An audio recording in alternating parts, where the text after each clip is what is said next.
It's time for Milberger's Gardening South Texas, live from Milberger's Landscaping and Nursery at 1604 in Bulverde Road. During the next 2 hours, our experts will help you with your gardening questions when you call 210-308-8867. That's 210-308-8867. Or come by Milberger's during the show and have your question answered in person. And now it's time for Milberger's Gardening South Texas on 9:30 a.m. The Answer.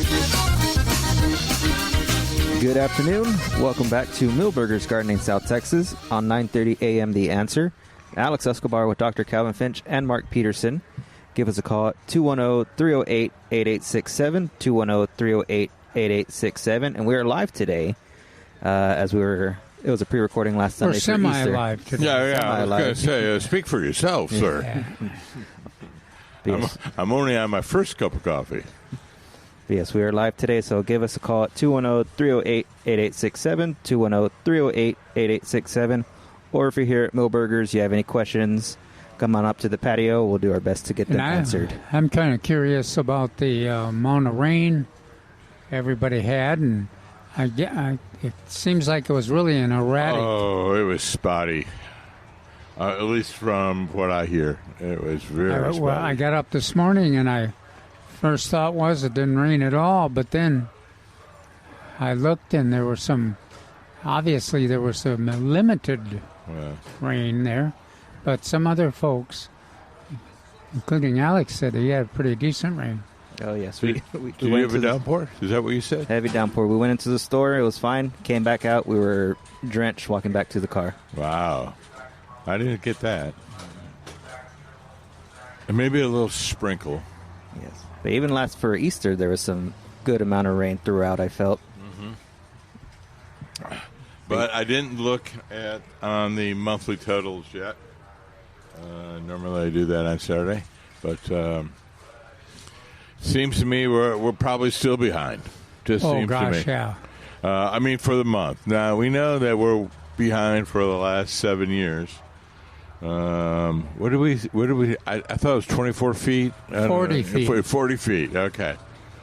In order to make up to normal historic levels, we need to have 40 feet of rain. Well, 40 feet of water collected in the aquifer. Yeah. Because a lot of the water flows into a more limited area, right? But not as much in this aquifer as a lot of other aquifers. Well, I would say the Edwards though can be recharged quickly. Quickly, yep. Other aquifers, quickly. Relatively quickly. Other famous aquifers like Ogallala and even our Trinity, Glenrose. That'll take us for about 400 years. Yeah, it takes a very long time. So, but anyhow, we can be optimistic. Be optimistic. A little bit is always appreciated. Any rain is always appreciated. How about that? Yes. But Mark, this is really this kind of rain that we've had.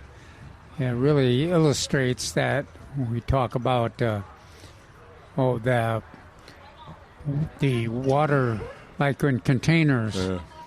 Yes, it seems like it's a serious rain, but your container only receives about a quarter inch. The soil just so you got to be alert and ready to supplement the rainfall. I tell you what, I was listening to a friend of mine, Dr. Dave Apple, formerly of Texas A&M University. Is he still alive? He's still alive. He lives in Bandera. That's the point. He was giving a presentation on water-tree relationship, and he was saying that there is no lawn watering, period, in Bandera, and watering limited amount. So he's growing some Arizona cypress, which he adds a little bit of water, and that's it. That's all they need, and they're doing fine and everything. But I was like thinking, wow, what if that ever happened here in San Antonio, just complete ban of lawns. Man. Well, it wouldn't be a problem with me because I quit watering the lawn. Well, cool. 5 years ago, yeah. I'm not a big advocate of lawns, but there's some people that are. Yeah. Some businesses that have a stake in the lawn industry, right, Butch? So, boy, that would be change. And then I wonder what plants would we be able to sell or promote or things like that. Now, we have a lot of perennials here, a lot of extensive perennials. I saw that we had a couple of trucks come in, and because we got a whole lot more, wide selection, but native perennials would probably be the way to go. Well, and the really would show how important soil depth is, too. Gosh, if you got 6 inches of soil, you got a wonderful reservoir, even when it's a really drought. But if you got 2 inches, and it's almost impossible to keep a lawn prospering. And just like we talk about containers and how easy, they can be more efficient than out in a regular garden, but it gets a little more complex when you have a rain, you get 0.2 of an inch, and then the next day you have to water it again because there's just not enough water, not enough surface area to collect the water. Yeah, big boy.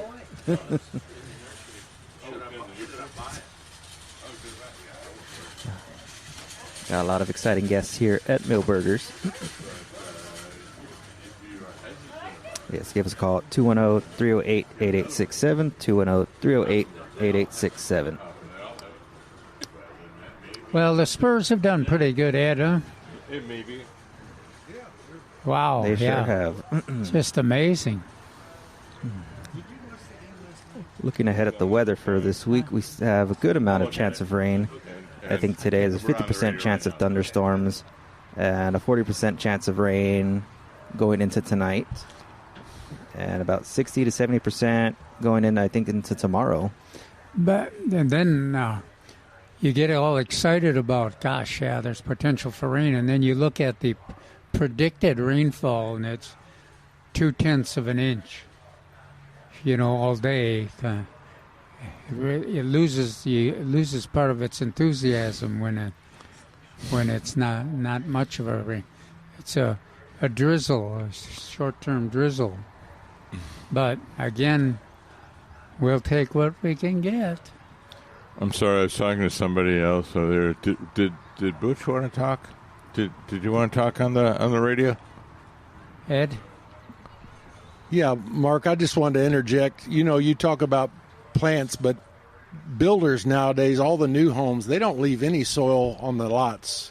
Yeah. So builders give minimal preparation. So we always recommend, and y'all do too, that people dig the hole twice the width. The preparation's the most important part, and especially in rock. And I think of what Jerry said years ago, talking about when you plant something, don't compact the soil. No. I thought that was very interesting. And people tend to water the foliage. We always tell people never to water the foliage. But if you're not willing to do the preparation, you're not really going to have a very much success. The other great line always has been plant the $10 tree in a $100 hole. So it takes time, make the hole. That's the preparation involved. Well, and we keep reminding everybody too. You can, if you're into bedding, you can bet that a smaller tree planted next to a large tree, when it's kind of soil we're faced with, the smaller version is going to outperform that bigger version because of the less stress. Well, watching some of the customers here. Hey, Butch, one other thing. You sometimes deal with the commercial crews. What do they find on site sometimes after the builders are supposedly finished, air quotes finished, when they dig the holes or put down the sod? I've heard some horror stories. You're talking about backfill and trash. Finding things below ground after the builder's done. Have you heard any horror stories? Not recently. I try not to think about that, but I'm sure there's a little bit of everything. Chemicals. Yeah. Painters wash stuff out. That's terrible. If the guys would just rinse things out and not carry it away, but that's a big problem too. I just wanted to check. I just wanted to know if you had any recent horror stories. No, I have not. But we don't want to hear those really either. By the way, Millburgers has both the nursery end and the commercial end. If you have trees or plants that need to be planted, just call Millburgers, and they can arrange to have those planted at your house or at your business at a reasonable cost. And also keep that in mind, that we keep reminding you, don't over, make sure you do some good planning there, so you kind of take an assessment of how much soil you have and how hard it will be to dig the hole. And if you look at the difference in cost in a huge, a 20-gallon root ball versus a 5-gallon root ball, and then you look at the what you have to do to dig the hole, and you look at how the performance will compare.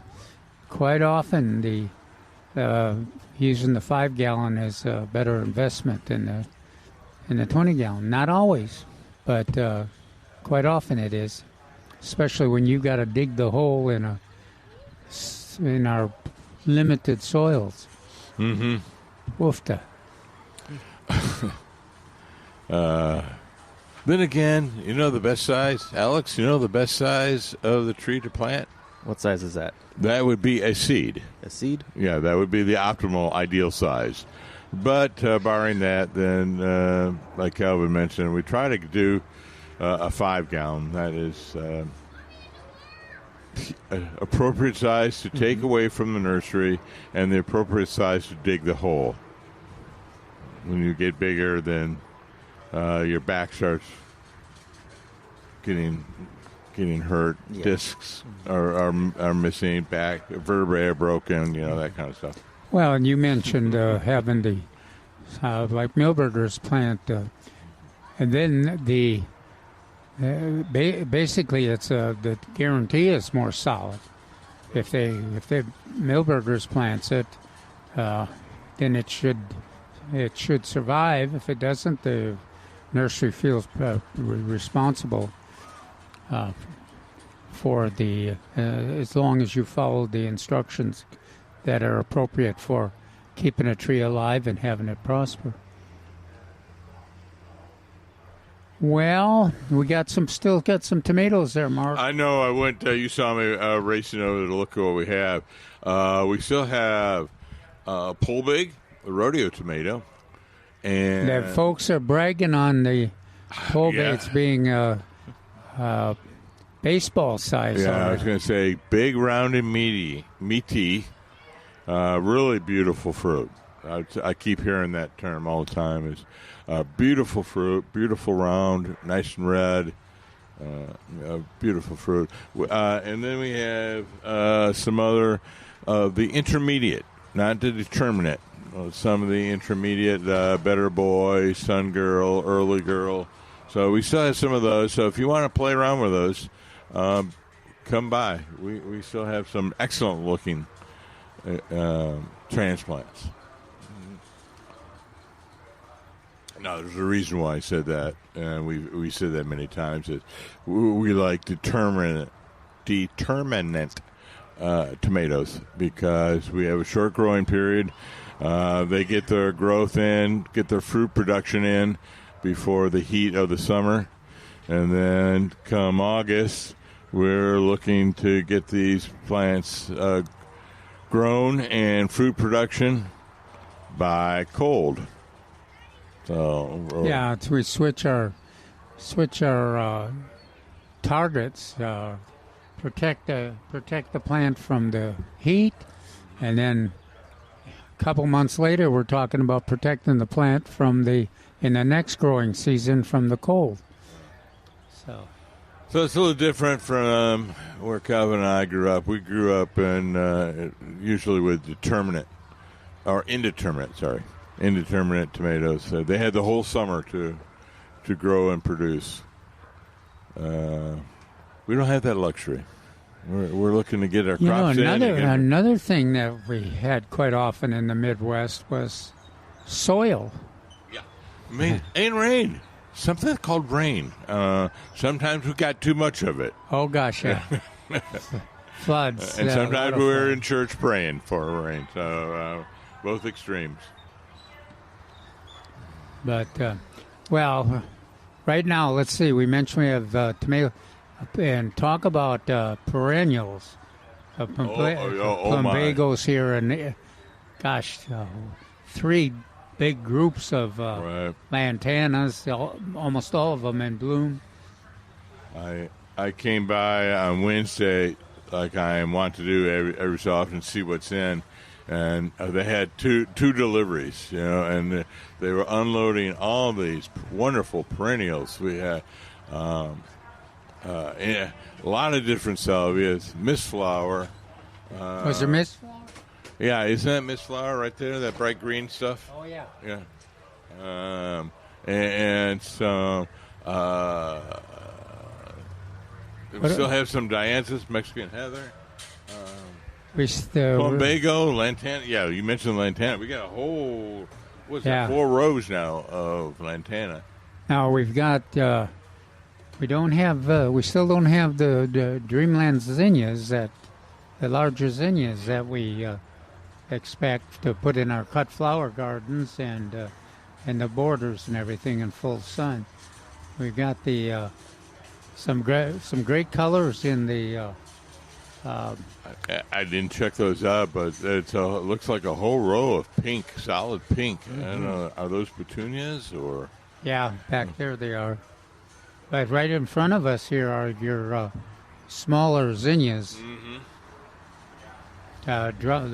My profusion.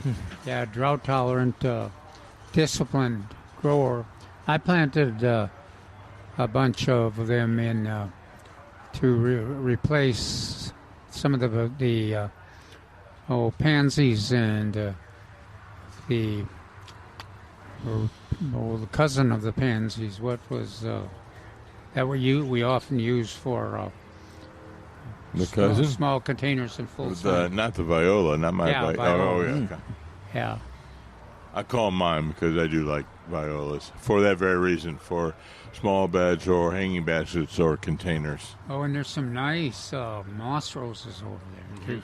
There's a lot. And there's a lot for sale, too. And we'll touch base on those when we get back from our break. 210-308-8867. Give us a call. We'd love to hear from you. We'll be right back with Millburgers Gardening South Texas on 9:30 a.m. The Answer.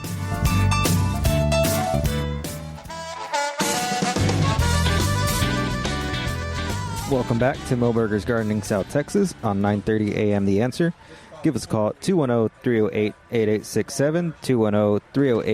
210-308-8867. Hello there, David. We have David. I think David just finished having a class today, I believe. I didn't hear anything about it. I don't know. I heard about it last minute. Yes. We'll get you here, Dave. You reach up for that microphone if you would, sir. Would you reach that microphone? David Rodriguez, everybody. Some Hello, words? gentlemen. How are we doing today? Doing really well. How are you? Yes. Give us some words of wisdom. I guess they still have it. Monsignor David. I guess they still haven't moved that society garlic from over here every time we come here. We're used to it. But welcome to Millburgers Landscape Nursery here on 1604 and Boulevardy Road. So beautiful. I'm so excited every time I come out here. So today's seminar was in the greenhouse because they thought it was going to be a big rainstorm. Really? It's a little bit muddy down there too, but it's all good. They set us up in the greenhouse. And one of my favorite topics that I really like to talk about is patio and landscape citrus.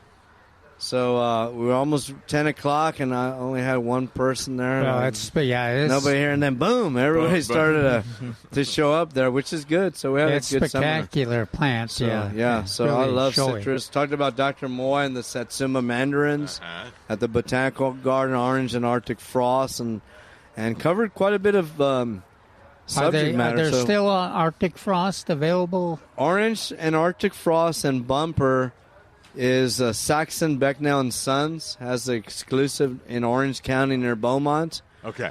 And they saved that. And they're the exclusive on there.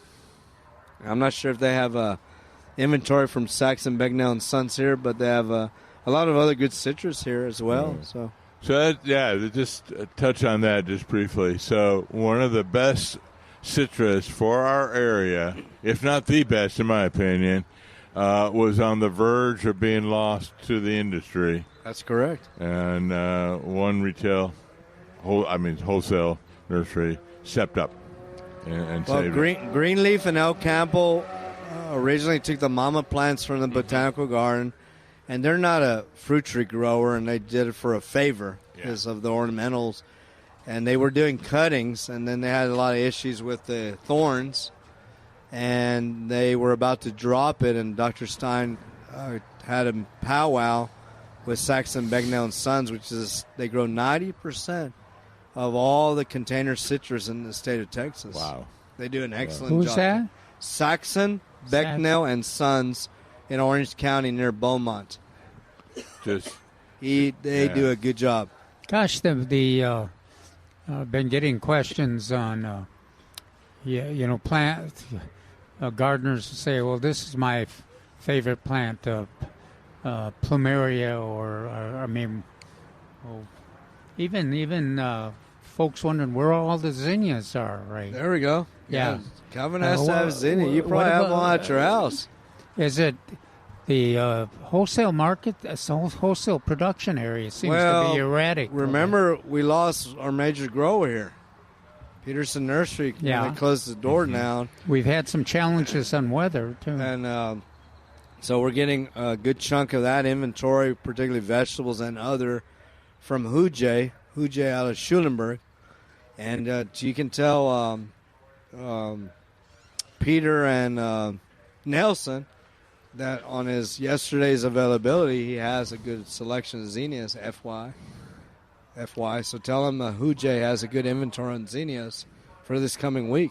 Oh, this next week? So they'll be coming in. So we're trying to tailor that relation, but we got to bring that'll be good. I'll stop being a nervous wreck here. So we're relying on Schulenburg to bring a big chunk of that bedding and vegetables in. We didn't want to lose everything here, so at least we have this grower helping us on that aspect, particularly rodeo tomato. And other good things that we built for many years. Whopper, Whopper begonias. He said he's going to have some of those in 2 weeks. Good, good. And oh gosh, there's a list of. It's funny how you don't really appreciate some plants until you can't find them. That's correct, Calvin. Yeah, and you knew Mr. Peterson and Rodney and Paul and. We had something very, very, very, very special. Yep. This is the same last name like you, Peterson. Yeah, it's but no relationship. Spell it the same? Yes. But no relationship. You ever seen that movie, The Green Berets? Peterson. Yeah. That's a great movie. Very much. I love that movie.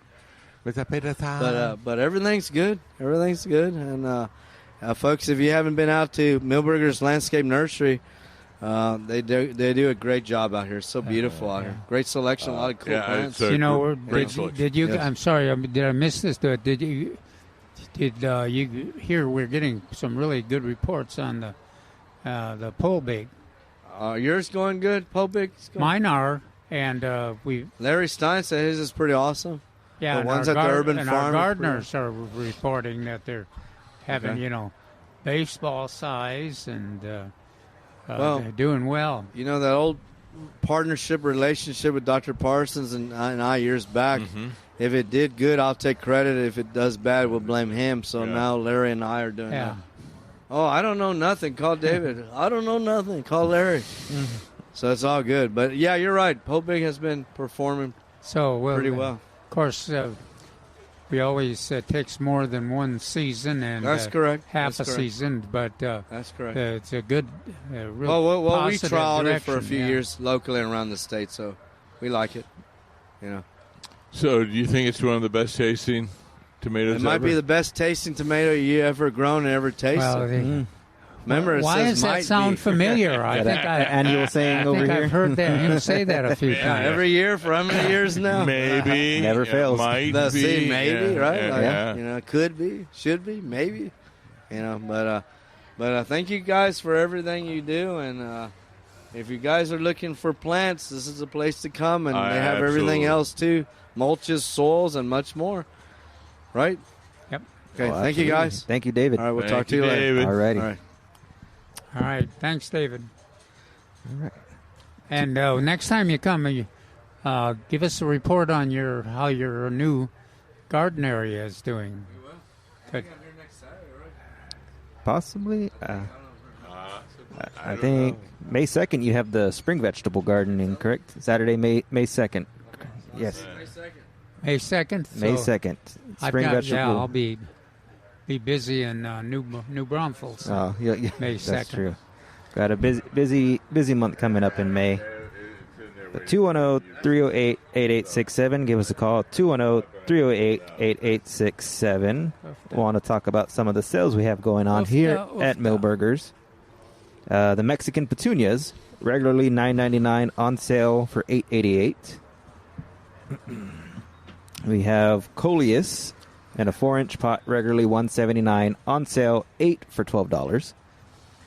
Well, I mentioned that I had a class, a butterfly and milkweed class this morning over in Chavano Park, and we were targeting the award-winning youth for their creativity and production in some school products. And we were going to we were a little nervous about whether anybody would respond. We had a table out there and 50 packets of seeds, that stratified seed that we experimented with, and also we had some data collection by mail address and also by computer address, and so it is a little different when you're in a big event and have those free seeds. You're trying to target the fifth graders, and in the meantime, the other attendees are. You mean adults? Yeah,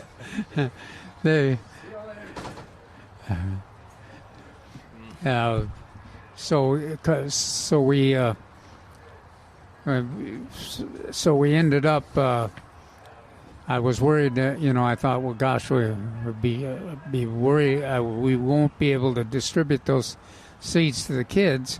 Well, that was probably true because those adult attendees, before the kids even got their awards, and I finished my presentation, they were overwhelming the volunteers to get access to those native milkweed seeds. Hopefully we'll be able to see the response of the seeds to direct seeding as opposed to transplanting, and also the data collection. Instead of trying to rely on phone inquiries, we're trying the mail and also computer responses, and we were thinking that might be much more complete and easier process. So we'll have to see. We're going to continue to do that with the classes in New Braunfels and Wilson County, and then we've got another neighborhood in New Braunfels that's going to. Well, no, they're not. They're going to just have a lecture. So that was interesting.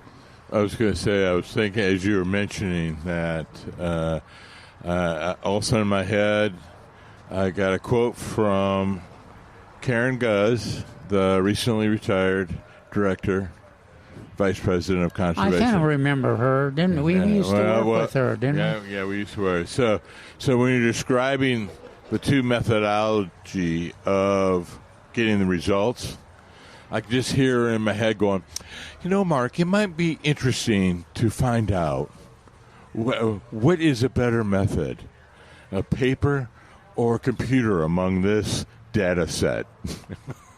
In other words, among the youth, which way is better, paper or computer? Well, you would want to guess which one it is. They'd probably be doing the computer results a lot more than the paper. Yeah, we kind of thought that the computer results would get those award-winning fifth graders more excited about it, and then some of the officials were too, because the kids are into computer communications, and the phone communications are getting very hard, especially to gather data. You have to get the gardeners have to have their data ready and reviewed, and then you have to be able to get to them. They have to answer the phone call, and we have more hope. We have hope that the mail and especially the computer communications will provide more detailed data for us. We'll see. We'll see. And then you have two more classes for that are on Milberger's website for the Monarch and Milkweed classes. I'm sorry? You have two more classes for the Monarchs and Milkweeds. Yes. One is on Thursday, April 23rd. That'll be in Floresville at the Wilson County Master Gardeners, Classroom 10. To sign up for that class, the number is 830-299-0069. And then, as we briefly mentioned, Saturday, May 2nd, you'll be out in New Braunfels at the Comal County Agri-Life Center. That's it. And the contact number for that is 830-620-3440. Yeah, and we will provide one germinated container plant, and then we will also provide a small packet of native milkweed seeds that have been stratified, which means that they're if they have any kind of physical or chemical delay mechanism in terms of germination, that stratification kind of removes it so that you can get a larger germination rate. So that if you want to participate in that program, go ahead and call those numbers that Alex gave you, and that they're in New Braunfels and in Wilson County. And in the Comal County and New Braunfels, our Master Naturalists will be the sponsor this year. And, of course, the AgriLife Extension is the participant, and the Comal County Master Gardeners. Mm-hmm. Our friends at the Garden Volunteers of South Texas were there at Chavano Park today. Oh, were they? Yeah. Yes, we've had a relationship. I'm thinking of Maggie. She's a former member of Gardening Volunteers. Or maybe she's still current. I don't know. But she has a relationship with the government over there, the city government at Chavano Park. So I can see that she would be over there. Was she in charge of anything or running anything? Yeah, she seemed to be. There were a lot of people in charge. Yeah, but the mayor was a real advocate for the program and kind of excited about support of the butterflies. Mm-hmm. And of course, city manager, he got some seed, and we have to thank the city secretary. She really was. All cities. Let's thank all city secretaries. They really do run the cities that they're associated with. I have spent, 43 years now in South Texas. I have found that that's always the case. You want to ask who really runs the city and keeps it going along? It's the city secretaries. Bless you all. Bless you all. Well, give us a call at 210-308-8867. We'd love to hear from you. We'll be right back with Millburgers Gardening South Texas on 9:30 a.m. The Answer.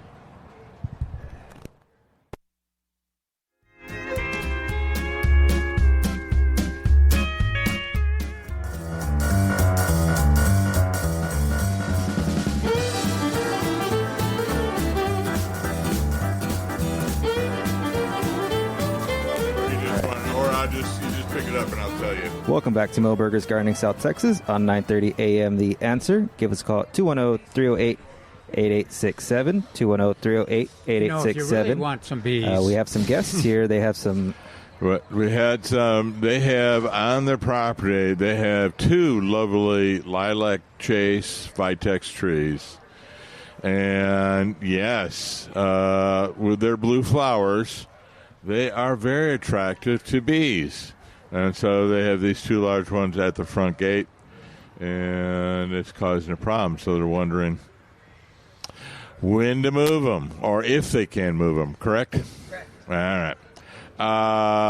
So I said, yeah, it would have been great to move them a couple months ago. But you did say, if you pick up the microphone just a minute, you did say that you had pruned them back. Yeah, about a month and a half ago, I pruned them back.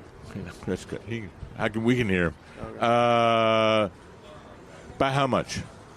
I brought them up the stalk away so they don't go further up, and then I just rounded the tops a little bit. It would have been better to go down. Right. But they're shorten them. They're pretty tolerant. Yeah, I know. It's like you should have done it, but don't worry about it. To finish it up. Okay, so now the rule of thumb is a root ball, 12 inches per every inch. Oh, it's real easy, 1 to 12. 1 to 12. But the problem is with the vitex, they may have just multiple stems. Right. So I just kind of estimate what that would be. Maybe it's 3 inches around. Then you have a 12-inch diameter. Right. Not radius, diameter root ball. So maybe it's going to be 12 to 24 inches, 1 to 2 feet on that. Dig it really well. Wider is better. Don't worry about so much depth on it. But I would also dig the hole first where you're going to put them permanently. But they'll survive no matter what. Yeah. You just may be some adjustment in their attractiveness for a while. And finally, the most important part, after you've done all that, how are you going to water them? You said they're at the end. I water them by hand weekly. All right. So just remember, after you transplant them, Mark's 3-2-1 method, just remember that. It means first month you're going to do it 3 times a week, lightly. And then the second month, in the absence of rain, you're going to twice a week. Okay. Estimate about the same amount of water. And that'll be through the summer. Yeah. And then that's the first week, and then you just do it 2 to 3 times a month for the whole summer. And then it's Vitex, so you should be okay. Okay. All right. So just and then just water it on whatever time you ever watered the crepe myrtles too. Okay. That sounds great. Appreciate it. All right. Good luck. Now, if you really want some more bees to bug you, you can get some coral vine, and you can put them right in close to the. Have you seen? I love coral vine, but we're going to put those wax leaves in their place. Oh, okay. So do you think that's a good decision? If those are wax leaf ligustrum, that is okay. If they were Japanese, I would say destroy them right now. but they're wax leaf. So for everyone out there, wax leaf ligustrum tend not to reproduce themselves in the wild. I'm not going to say ever, but they generally are not the problem that Japanese ligustrum are. Wow, good deal. Thank you so much. All right. Appreciate Good luck. y'all. Have fun. Be careful. Good luck. Good question. Thanks. Very great. All right. Still time in this hour. 210-308-8867. 210-308-8867. You had mentioned in your article, which was really good, as I ate my breakfast this morning, my eggs. You covered a lot of ones. Did you cover grass as well at the end? I don't think I'm not sure. Covered what's blooming basically. Yeah. And pomegranate. And a lot of interesting plants are performing right now. I was talking about one of the with all that bare ground we had. Mm-hmm. Yeah, there's one little which I was inclined to call it a lobelia, but when I looked at it close and compared it to the resource book, it didn't appear to be a lobelia, but it was kind of a similar plant. It's a real low ground cover that just covered the blooms, very attractive blooms, 3 petals, discipline. But that's what we're faced with this droughty weather we've had. Is you got bare ground and you've got some. If you've got a plant like this, the one we're talking about here, that can respond to take advantage of when there's a small amount of water, then you'll see it. The other thing that I didn't write about, but that has just been amazing, I know Mark and I are. It's really one of our favorites. Some of our gardeners don't always like it, but it's the rain lilies. Gosh, they've been beautiful. Yeah. Even with our 0.2 of an inch of rain, I expect next week to be very beautiful with this type of rainfall pattern. I really hope it's going to be beautiful. Yeah. I expect it to be. So you got bare ground, and you've got the wildflowers coming up. Coreopsis, the foliage is coming up. Even the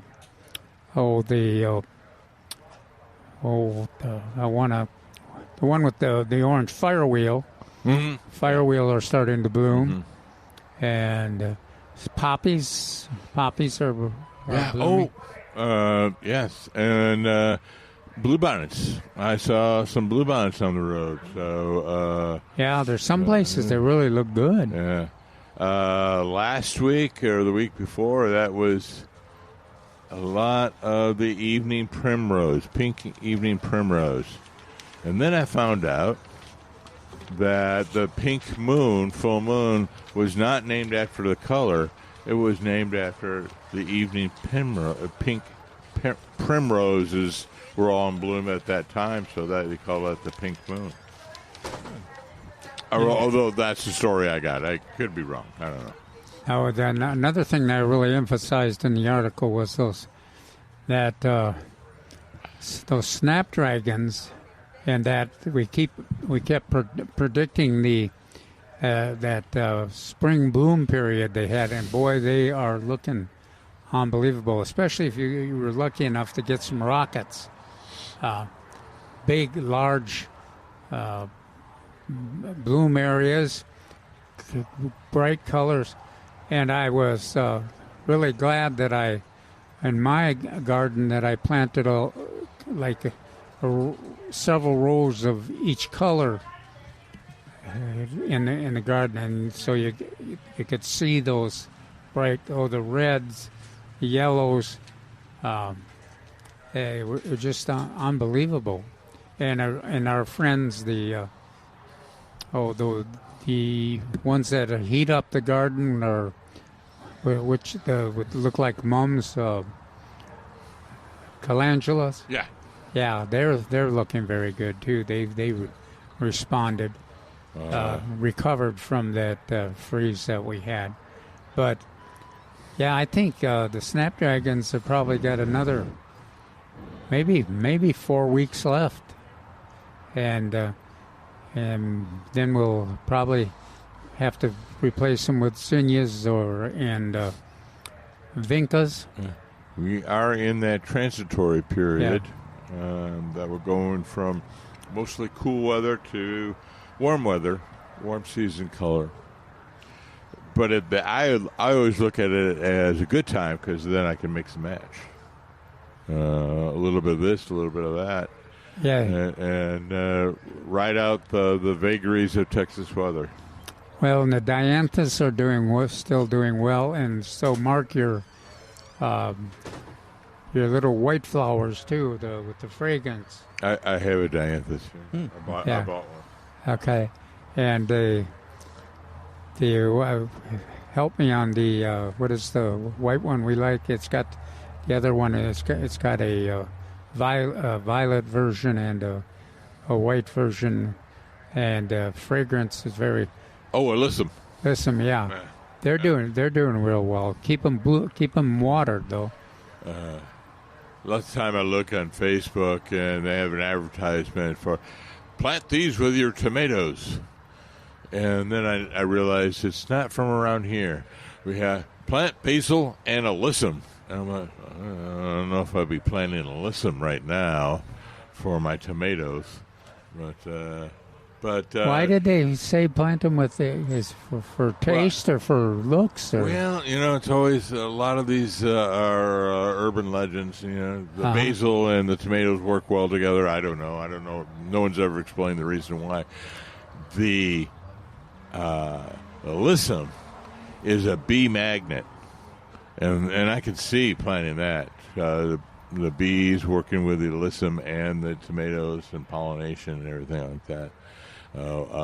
It may be they say that the basil is a natural predator inhibitor. The basil aroma from the basils prevent insects from coming in. I don't know. But if anybody knows, please call and tell me. If you have... Because I've heard that for a very long time, but no one's told me why. Now, it's wonderful if you have lucky enough to have both alyssum and sweet peas. Wow, two strong fragrance. And the sweet peas have a really intense flower color, and lots of different colors. And then, of course, the alyssum is either white or that lavender, but it's also very pleasant. And the sweet peas make great cut flowers. You just got to kind of get used to. It's not a big bouquet you make, but it's a small one, and you enjoy the fragrance plus get to see those intense colors. And they should last another 4 weeks or so, too. Yeah. You mentioned that in your article today, sweet peas. Sweet peas, I did, yeah. Yeah, they're one of my favorites. And they kind of, they're just like the snapdragons for the spring bloom period. You after that freeze, you would have sworn they're done for. They're not going to be any good. And then next thing you know, they're just unbelievably attractive. And then the sweet peas too. They didn't do a lot during the winter, but then suddenly, I guess the weather was okay, and now they're blooming up a storm. They are, and we were about to hit the top of the hour break, so we're going to be right back with Millburgers Gardening South Texas on 9:30 a.m. The Answer. We'll see you in about 2 minutes.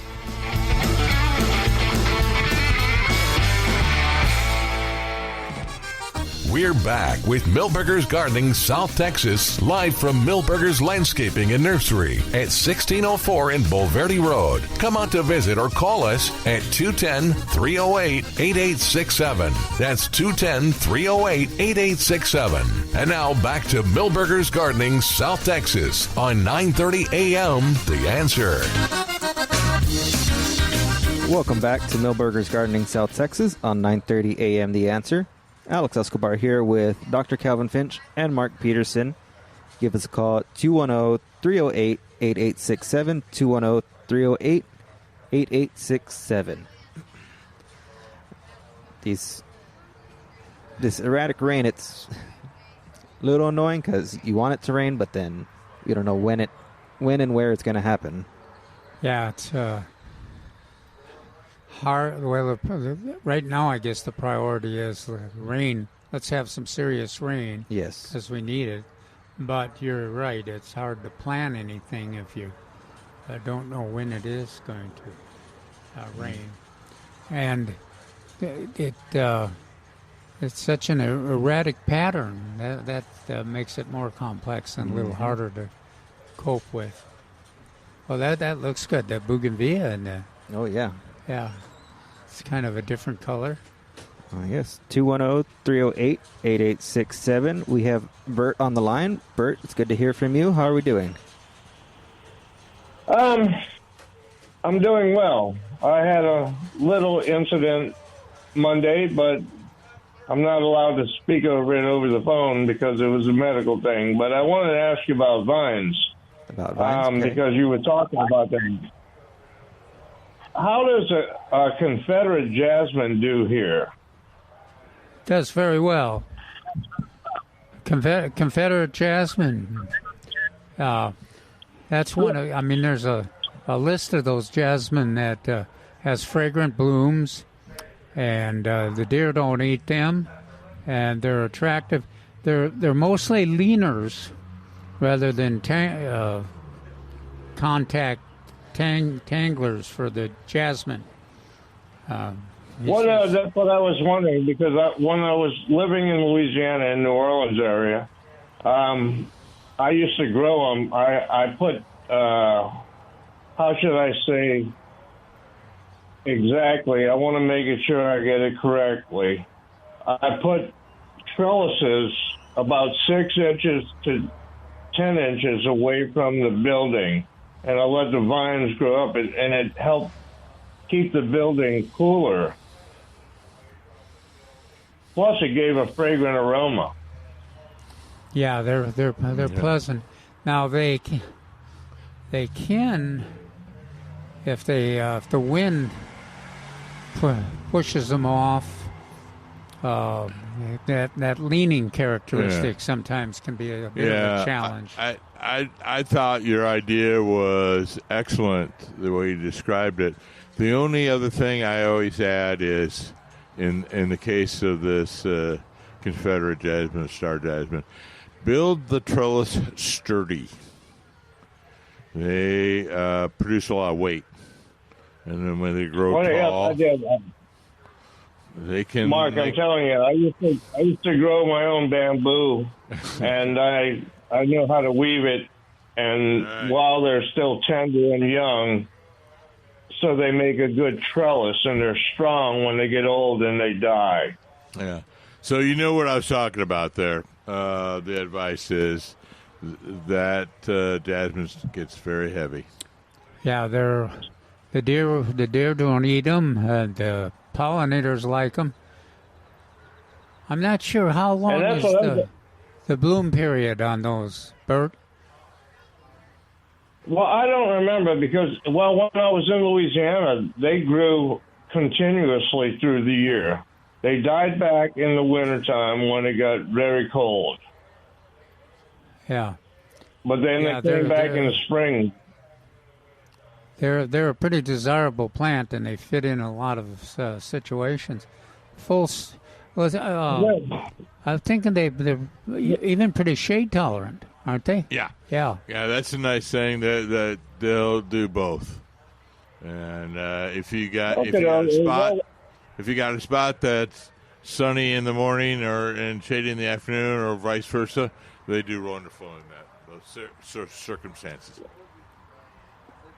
Well, I only have at this dwelling that I'm residing at. I only have a north-facing.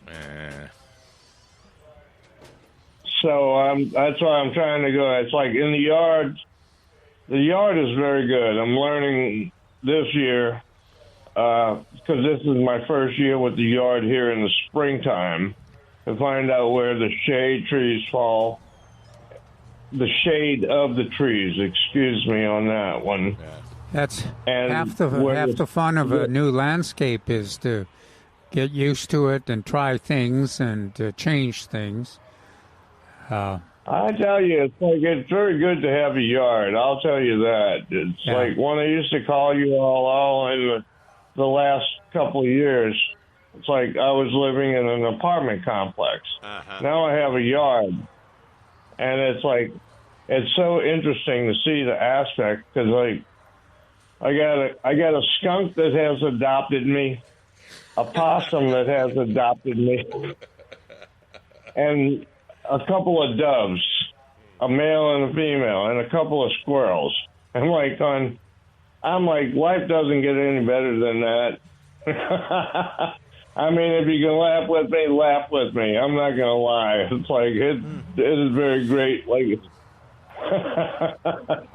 that's all I have to say. That's why I was asking about the vines because I know when I lived in Iowa, we had, I think it was English ivy, or Virginia ivy, and we put it up. We put it up wherever the sun grew, and it kept the house a lot cooler. Yeah. I never thought of it as that, but I guess you're right. Anytime you got that extra insulation there. Yeah, a lot of times what we did is made like a 6 to 10 foot structure near the cooling or heating units to modify the temperature around those. So rather than the whole side of the house, which you see that quite often, you see those ivy. Well, that's what I was going to ask you. It's like the lattice. It's like I was thinking about getting a bunch of lattices and just screw them together. There you go. And then put them up as a trellis. You think that will work? I do. I think it's a great idea. You know, that's probably part of the CPS Energy, why they're comfortable with giving rebates for small, relatively small trees, that because you don't have to have any, it doesn't have to be 75 feet tall to contribute to energy savings. If you that insulation characteristic that you're talking about is pretty significant itself. Well, that's what I remember when I took a temperature when I lived in Iowa. I took a temperature outside when I had the English ivy or the Virginia ivy, and it was like 100 degrees. And when I took the temperature behind it, after it was, I think I did the trellis at 6 inches. I correct myself. And it was like 15 degrees cooler. All right. I'll be darned. Sounds good. Hey. Thanks, Bert. All right, you guys. You take care. You too. Bye-bye. You too. Talk to you later. Thank you, Bert. 210-308-8867. 210-308-8867. We have a question from a customer. Want to grab the mic right here? On the radio? So that way we could hear it. Yeah. No? Go ahead. All right. I can't hear you, so I got to talk to you on the microphone. Well, if you prefer, you can talk to one of us, and we'll have to switch off. Or do you want to wait till a commercial? All right. All right, Calvin will take that. Always taking that. Want to talk more about some of the sales that we have here at Millburgers. We got through a few of them earlier. Yeah. Talked about the Coleus and the Pentas on sale. Yeah, and I found them. Yeah. So Kevin was wondering where they are. They are out there. There's about 4 or 5 flats. So, in other words, a limited amount. Mm-hmm. But they are our favorites for the upcoming years. Zinnias and Pentas are our favorites. We have variegated ginger, values to $34.99, on sale $28.88. We have split leaf. You go philodendron. So it's philodendron. Philodendron. Like Philadelphia. All right. Number 3. Philodendron. Regularly $34.99, on sale $28.88. Fruit trees still on sale. Number 5, regularly $49.99, on sale $2 for $80. Yeah. And I did some research right now and yesterday at the station, and the energy rebate site, it's still up and running. Is it? I could download the application. Good, because it was hard. It wasn't coming on my phone, and I didn't have a chance to ask my CPS Energy contact yet on Thursday. So I'm glad you did on that. So the the web page is still up until the end of this month. Yes. So the end of April 30th. April 30th. There's no April 31st. April 30th. Yes. So you have up until then to purchase, correct?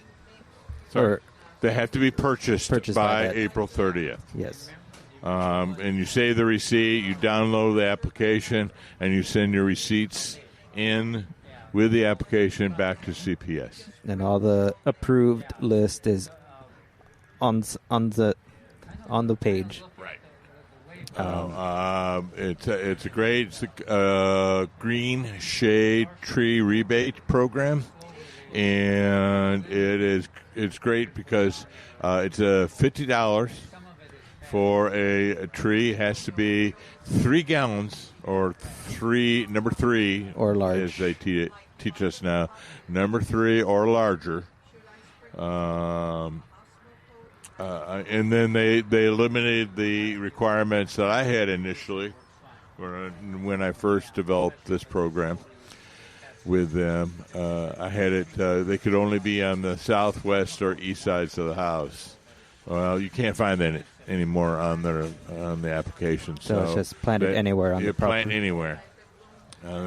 And they opened it up. They liberalized the tree permits. The permitted trees, rather. Mm-hmm. And it's quite extensive. The most obvious one that caught the eye is citrus is a permitted tree. Are there any specific type of trees that they won't, or that they usually don't put on the list, or is there any? Crepe myrtles are not on the list. Crepe myrtles, okay. There's a few others. I don't have the list in front of me right now, but I do remember that. Is it just because of the environment, or? Well, they're non-natives. Non-natives, okay. And I don't know how much shade they produce. Gotcha. Okay. So we're trying to focus in again on that energy reduction. Mm-hmm. Or they may have a benefit through insect pollination. So fruit bearing.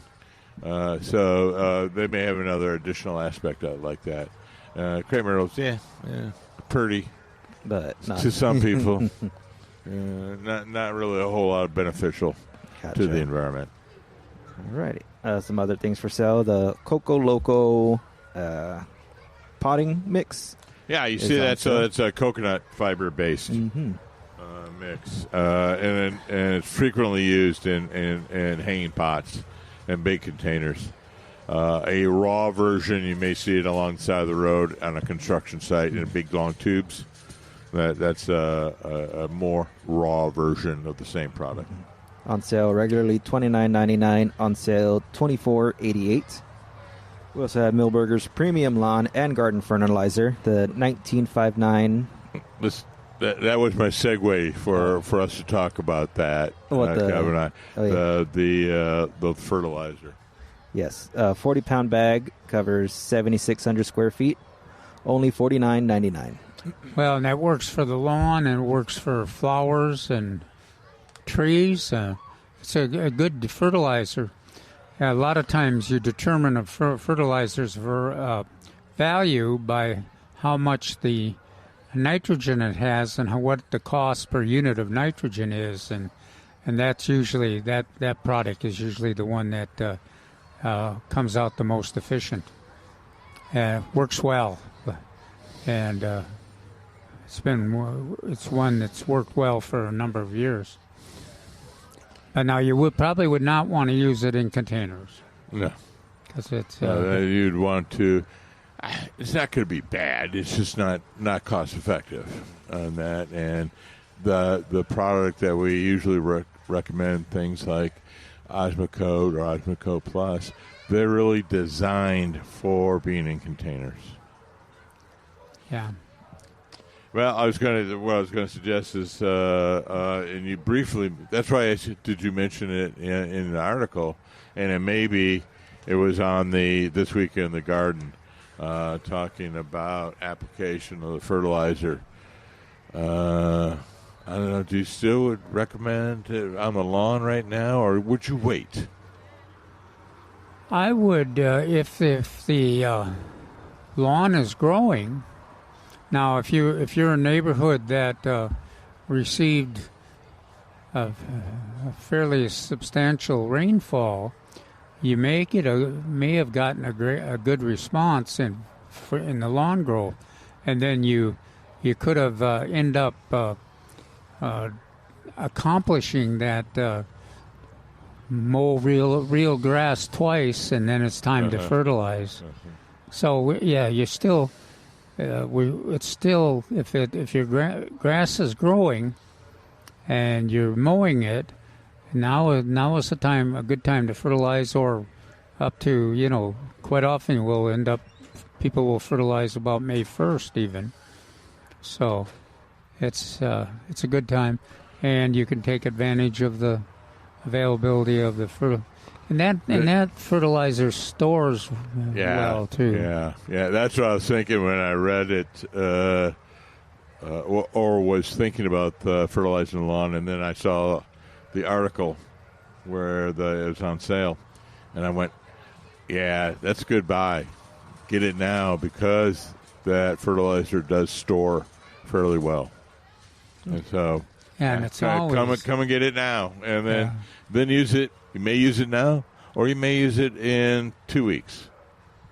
Or you may use it for the fall vegetable garden or something. So, yeah, it's a good product.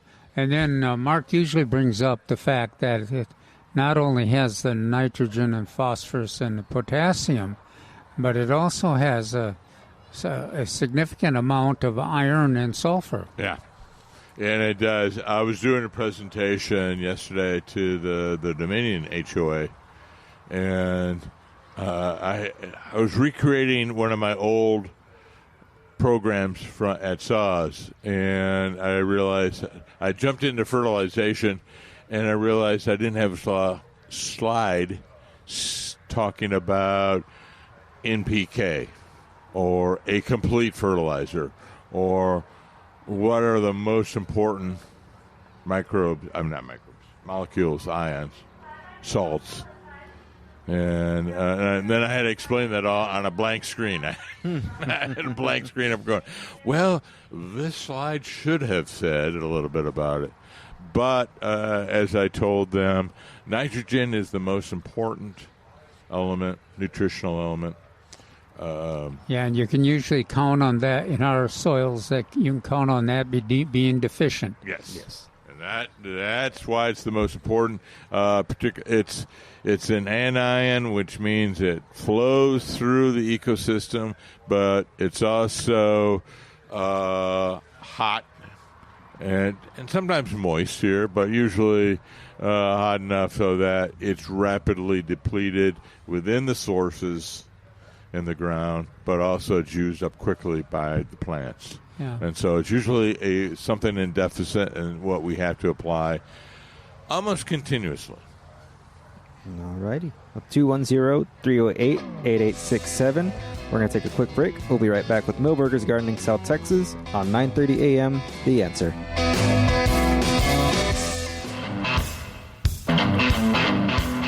Welcome back to Millburgers Gardening South Texas on 9:30 a.m. The Answer. Give us a call at 210-308-8867. 210-308-8867. Yeah. I wanted to mention some of the things about the fertilizer real quickly. This is manufactured specifically for Millburgers. The product that they have on sale. We're on the radio. What? Yeah, we're on the radio right now there, but yeah. Yes, sir.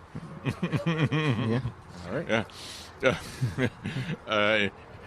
I'm sorry. He interrupted my train of thought.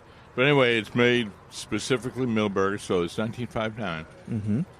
And it's slow release, 50% what we call WIN, water insoluble nitrogen. So half of it is water soluble and half is slow release. But it has special stuff, the 5% iron and 12% sulfur that you don't find in a lot of fertilizers. And that's real important for our soils here in the San Antonio area. And you don't find it everywhere. That's why I said when it's on sale here at Millburgers, it's a good deal. Good deal. All right. A couple other things we have for sale is the Boston Fern hanging basket. Lush 10-inch hanging baskets, regularly $24.99, on sale for $22.22, as well as the asparagus fern hanging basket, also regularly $24.99, on sale for $22.22. And I think for the past few weeks we've had it, the Impatiens, a 4-inch pot, regularly $179, on sale $8 for $12. I thought there was a week where we ran out of the Boston Fern. That's what I thought you were going to say. Oh, that's true. The Boston Fern was sold out for a good while, but it's back. It's back. So, yes.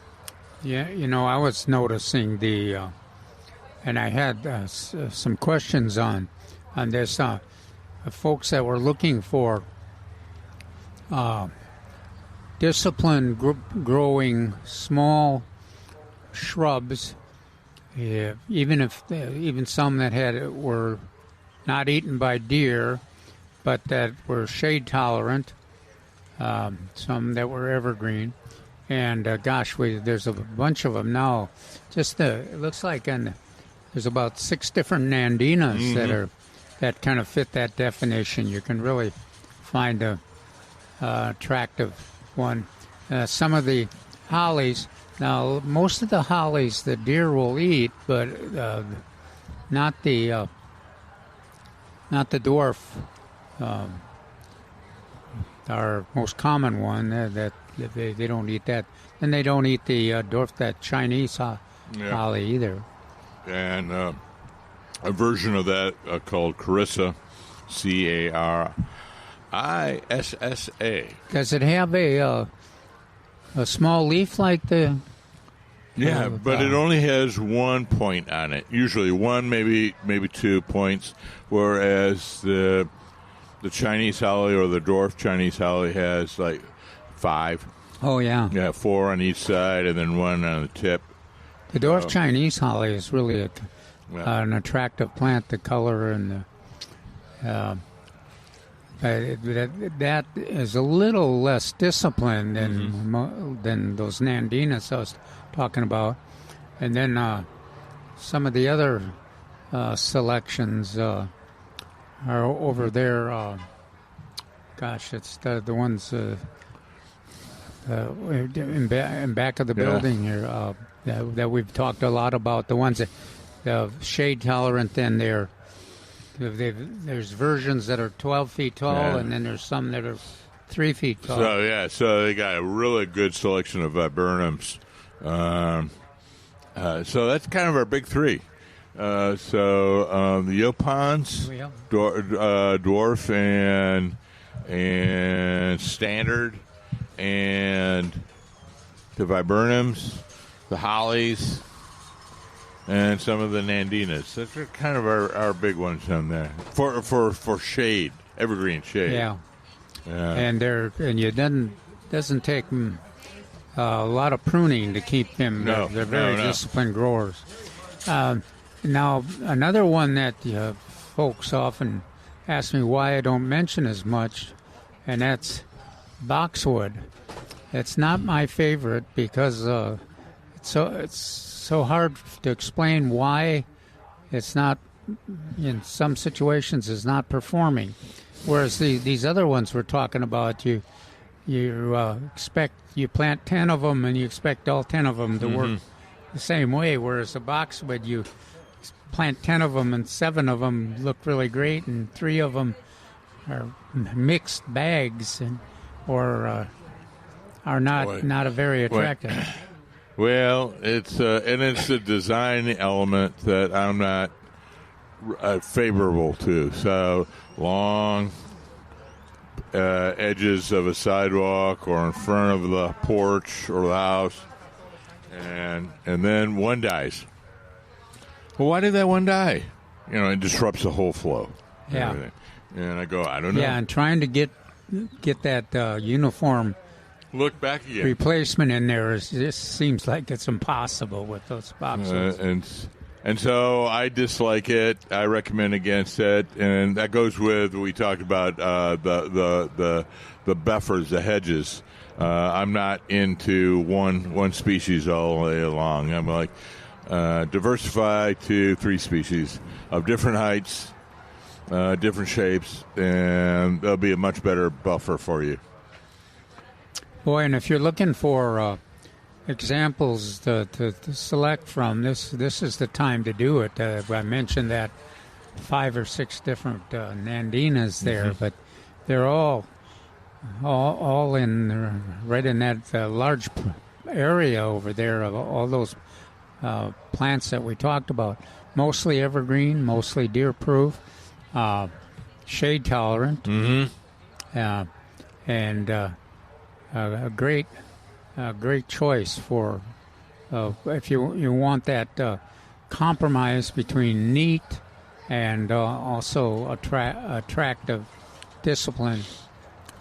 So here's another one that you and I like that used to be very popular about 50 years ago. Is Peterson.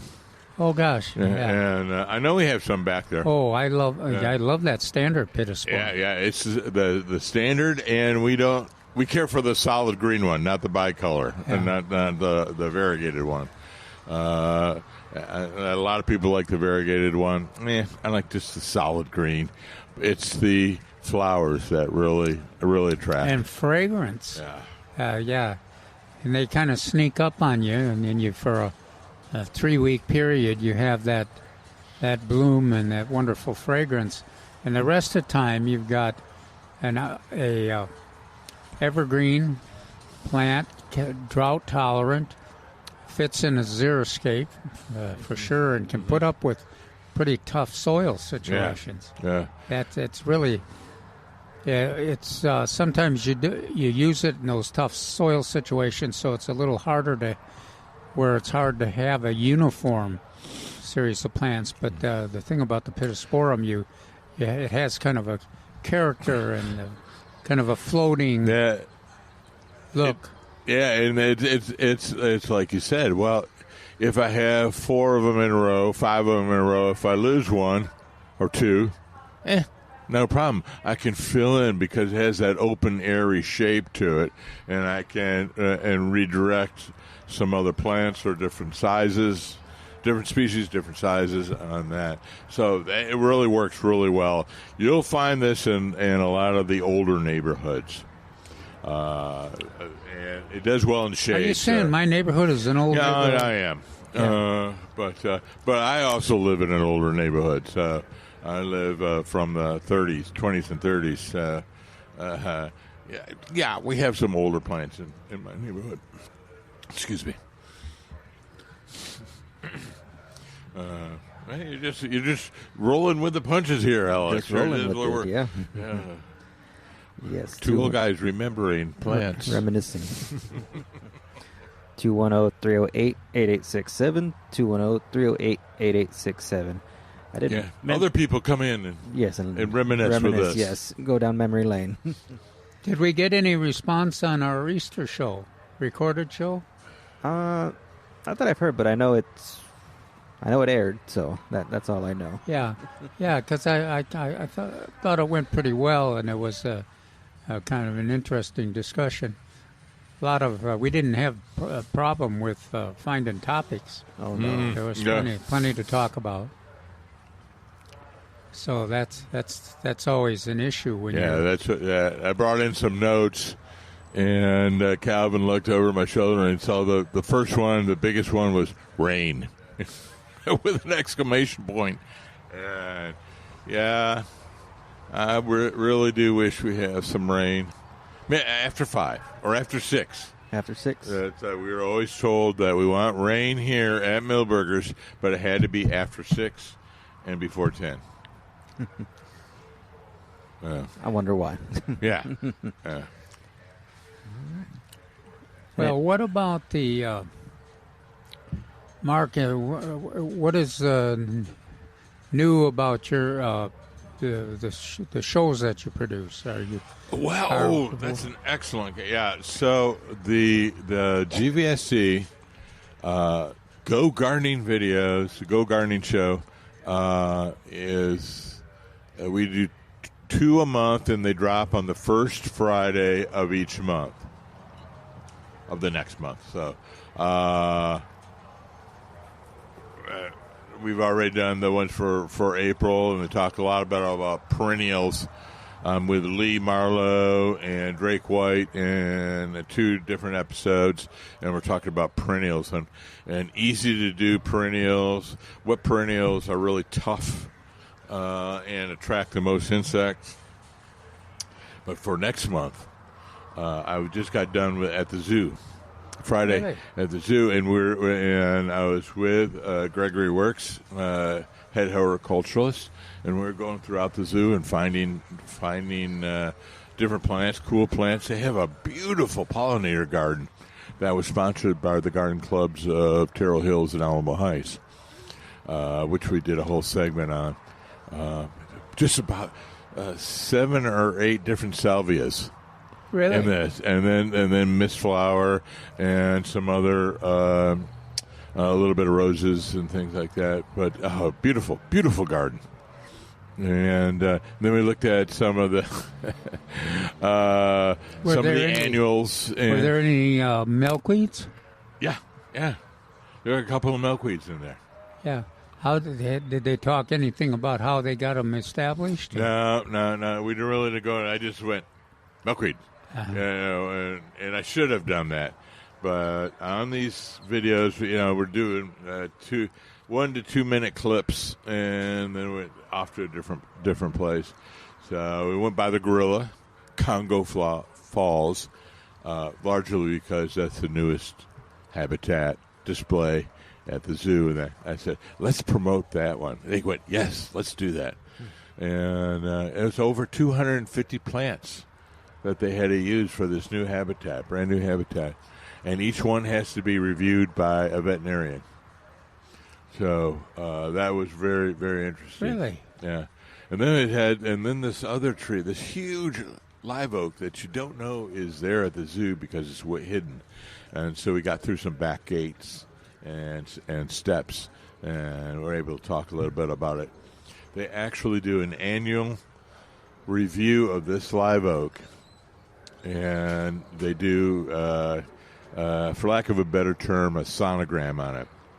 And they send sound waves through, and they can see if there's decay or structural defects within it. They do it annually to look at it. And then they have arborists come and do pruning Can't do much fertilization or watering because it sits in a bed of rocks on the hillside. But that's one, and I'm going to do another one next week, which escapes me which one I'm going to do. But you got to go to the Go Gardening Volunteers of South Texas. It's gardeningvolunteers.org, and you look on the Go Gardening tab, and you'll see this month's videos, and then you can go to YouTube to see all the archived years. We have them all archived. We've been doing it this is the 5th year we've been doing it. And so you can see the previous 4 years. Lots of funny stuff. Me in different clothes, without a beard and with a beard. Fun time stuff. Fun times indeed. All right, we're going to take one last break for today. Give us a call at 210-308-8867. We'd love to hear from you. We're going to be right back with Millburgers Gardening South Texas on 9:30 a.m. The Answer.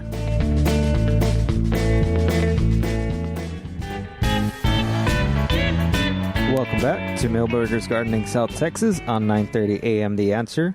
Alex Escobar with Dr. Calvin Finch and Mark Peterson. Give us a call at 210-308-8867, 210-308-8867. Well, let's see. In the this week in the garden, Mark, you mentioned that we had the lawn grass. What else do they have there in the garden? Or you have? We talked about the fertilizing, and then we talked about the shade tree recommendations. What's your situation? I mean, what's your feeling about planting shade trees right now? Oh yeah. Traditionally, our time is to plant shade trees or any kind of trees is November 1st to April 30th to May 1st. And Alex checked on it because last couple of weeks I could not find it on my phone. The website for Green Shade Rebate, Tree Rebate, and he found it. And he found it still up. So they hadn't shut us. They hadn't shut it down yet. So go to that web page, Green Shade Tree Rebate CPS Energy, and download the application and pick up your tree before the end of the month. So shade trees are still good. I would still recommend that. I'd still recommend doing fruit trees. Yeah. Now, Alex. Yes. I was noticing that it mentions the free monarch and milkweed classes on This Week in the Garden. Mm-hmm. Do we have a wrong date there? The April 25th for the Wilson County program? I'm checking right now. Let me see. Millburgers website showing Thursday, April 23rd. That's what I thought. Yeah. So yes. that just be aware, everybody, if you're looking to schedule going to the butterfly and milkweed class in Floresville, it's the 23rd, not the 25th. It's Thursday at 6 p.m. Yes, and for more information and to sign up for that class, the number is 830-299-0069. And again, that's the class that will be in Floresville, Thursday, April 23rd. And then on the final class is the one that's in New Braunfels at 9:30 a.m. May 2nd. Yes. And that, will you have that phone number? Yes, the number for New Braunfels is 830-620-3440. Now, that's the phone number of the AgriLife Extension Office in Comal County. So if you call them today or tomorrow, you may not be able to get access to them, but you can leave a message and they'll call you back, or you can wait and call them on Monday. During the week. As in, there's still plenty of spots available for both these classes? Yeah, as far as I know, they are. And the the class in New Braunfels is that class is the initial class that starts that neighborhood festival. Mm-hmm. It's got a lot of exhibits and activities and crafts and it's going to last all day. Yeah. So you can there's no charge, but the first class is this one is our Monarch and Milkweed class, and if you do register for it, we'll have one plant, a germinated plant, in a container, just like we've always had as a plant. But we'll also have some of those seeds, stratified seeds, available to a small number, but it'll give you an opportunity to try to see if if you have better luck with growing the seed than you do with the transplanting the container plant. Yes, ma'am. Do you have a question? You want to get the you can be on the radio. Use the microphone. It's pretty close at the end. No, please do. Before we leave, right. All right. Well, we're still on air for another about eight or 9 minutes. So, all right. We're not able to hear you, ma'am. We're not able to hear. Okay. All right. So, anyway, remember all those dates. Those are very important.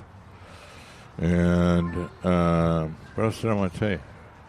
Oh, we never did hear from anybody out there about how much water they got or what their pull been. That's true, yes.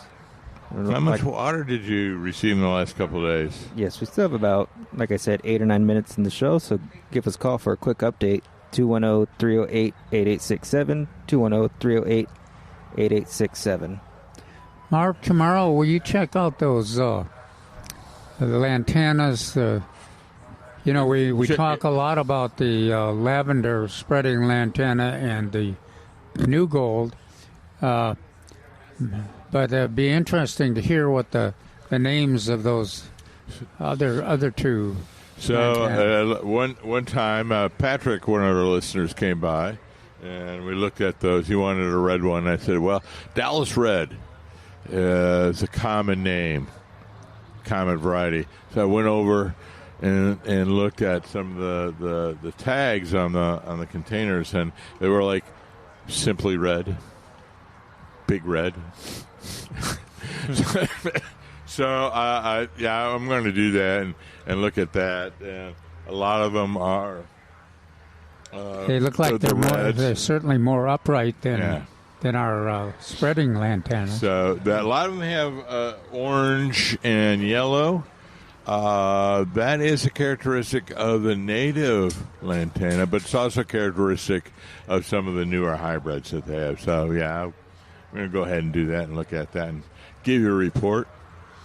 But that's just some of the many extensive perennials that we have here. We really do have a lot. And like I mentioned earlier in the show, I came by Wednesday, and they're unloading truck after truck of perennials. So we have a lot here. Now, that's a pretty spectacular geranium there that's hanging right in front of you. Yeah. Mm-hmm. If you don't see it on the grounds, you just have to look on the porch. And they have, what's that, 5, 6 geraniums in intense red. Banks. Wow. Yeah. Oh, yeah. But very nice red. The red I like, the intense scarlet red, deep red. When it comes to hanging baskets, I guess what are some tips to care for plants that are in the hanging baskets? In hanging baskets? Yes. Plants that have that are well adapted to shooting out and hanging over the basket. Gotcha.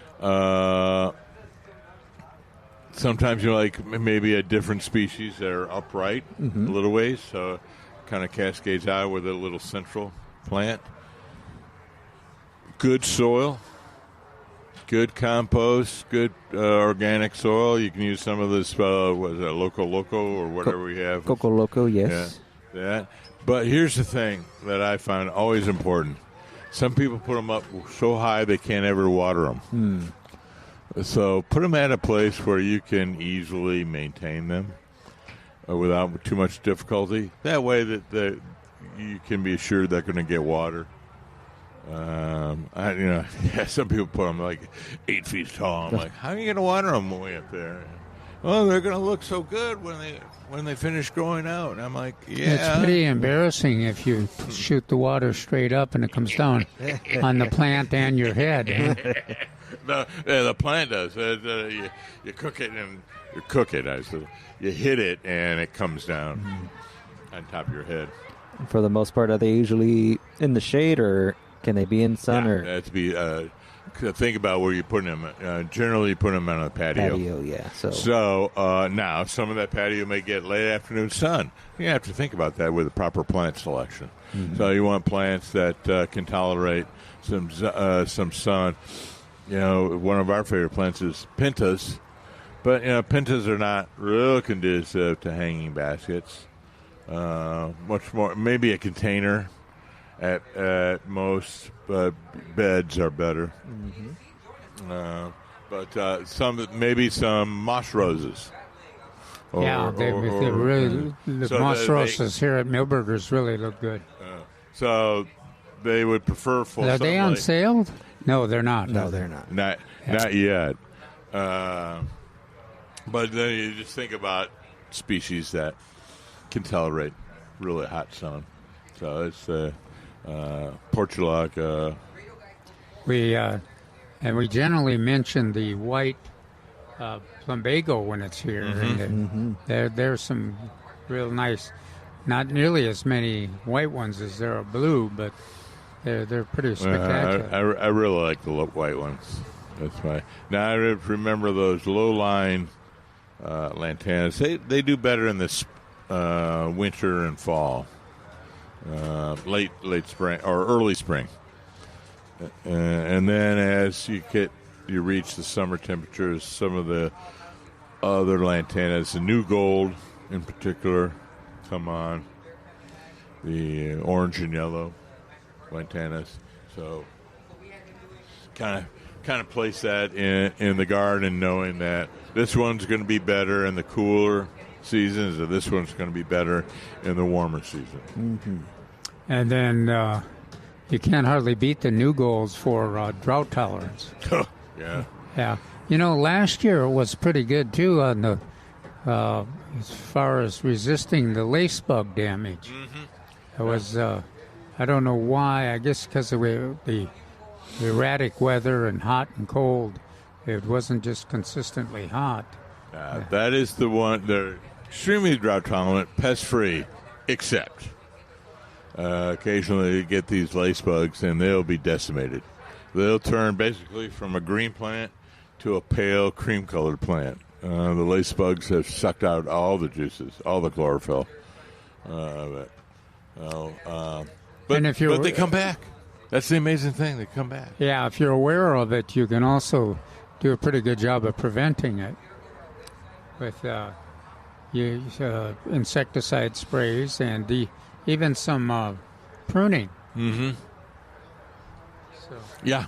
So if you see it initially, and they're very well adapted to a pruning, i.e. shaving off the top. So if you start seeing it, you can get rid of that, dispose of that, and then water, and then you'll get some new growth coming up. All righty then. Well, we've reached the end of today's show. We appreciate everyone for listening and the calls. Alex Escobar with Dr. Calvin Finch and Mark Peterson. Thank you for listening to Milberger's Gardening South Texas on 9:30 a.m. The Answer. We will see you live tomorrow on Sunday.